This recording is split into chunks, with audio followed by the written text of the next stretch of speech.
آج ہم ایک ایسے لڑکے کی کہانی جانیں گے جس کا بولا ہوا ایک چھوٹا سا جھوٹ اس کے لیے ایک بہت بڑا مسئلہ بن گیا۔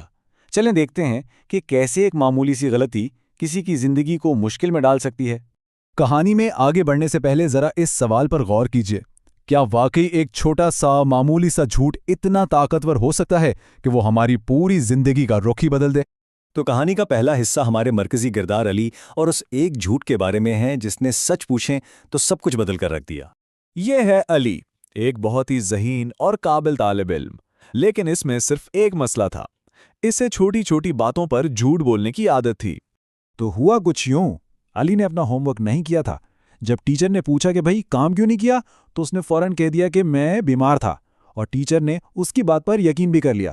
بس کام ہو گیا۔ علی کو اس وقت بڑی راحت محسوس ہوئی۔ اسے لگا، واہ، یہ تو بہت آسان تھا۔ جھوٹ بولا اور مشکل سے بچ گئے، اور یہی وہ سوچ تھی جس نے آنے والے طوفان کی بنیاد رکھی۔ لیکن ایک جھوٹ کبھی اکیلا نہیں رہتا، ہے نا؟ اب ہم دیکھیں گے کہ کیسے یہ ایک جھوٹ آہستہ آہستہ ایک خطرناک عادت میں بدل جاتا ہے، ایک ایسا جال جس سے نکلنا تقریباً ناممکن ہو جاتا ہے۔ یہاں دیکھیں یہ سفر کیسے آگے بڑھا۔ پہلا جھوٹ ہوم ورک والا، وہ تو بہت آسان لگا۔ پھر اس نے ایک دوست سے جھوٹ بولا اور دیکھتے ہی دیکھتے یہ ایک عادت بن گئی۔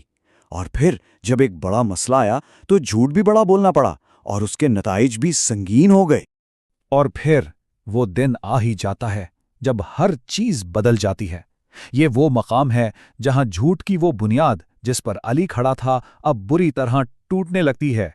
اچانک ایک دن اسکول میں ایک بڑی گڑبڑ ہو گئی۔ ایک قیمتی چیز غائب ہو گئی، اور اندازہ لگائیں سب کا شک سیدھا علی پر گیا۔ کیوں؟ کیونکہ سب اسے جھوٹا سمجھتے تھے۔ اور یہیں پر اصل مسئلہ کھڑا ہوتا ہے۔ زندگی میں پہلی بار علی سچ بول رہا تھا۔ وہ چیخ چیخ کر کہہ رہا تھا کہ میں نے چوری نہیں کی، لیکن کسی نے اس کی بات نہیں مانی۔ سب کو یہی لگا کہ یہ تو پھر سے جھوٹ بول رہا ہے۔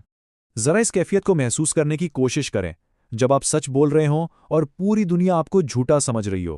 اس کے ٹیچرز اس سے ناراض تھے، اس کے دوست اس پر شک کر رہے تھے، وہ بالکل اکیلا رہ گیا تھا۔ آخرکار علی ٹوٹ گیا، اور گہرے پچھتاوے کے عالم میں اس نے روتے ہوئے سب کے سامنے ایک وعدہ کیا۔